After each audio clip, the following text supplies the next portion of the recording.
வயநாடு முண்டக்கை பகுதியில் நிலச்சரிவில் பலர் உயிரிழந்த நிலையில் அது தொடர்பாக அப்பகுதி பஞ்சாயத்து தலைவர் சசீந்திரன் புதிய தலைமுறைக்கு அளித்த பேட்டியை தற்போது பார்க்கலாம்.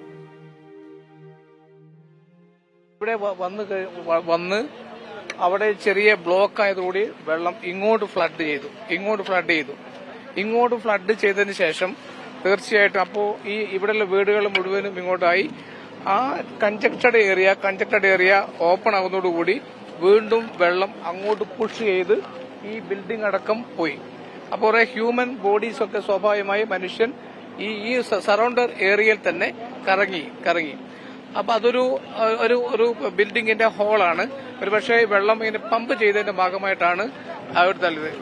മനുഷ്യ സഹജമായ മുഴുവൻ പ്രവർത്തനങ്ങളും ഇവിടെ നടത്തിക്കഴിഞ്ഞു. ഇനി സയൻസ് ആൻഡ് ടെക്നോളജി അടക്കമുള്ള റഡാർ അടക്കമുള്ള ആധുനിക മെക്കനൈസേഷന്റെ ഭാഗമായിട്ടുള്ള ചർച്ച ഇനി സാധ്യമാവുകയുള്ളൂ. എങ്കിൽ മാത്രമേ ഇനി അകപ്പെട്ട ബോഡികൾ നമുക്ക് തിരിച്ചെടുക്കാൻ വേണ്ടി സാധിക്കുകയുള്ളൂ.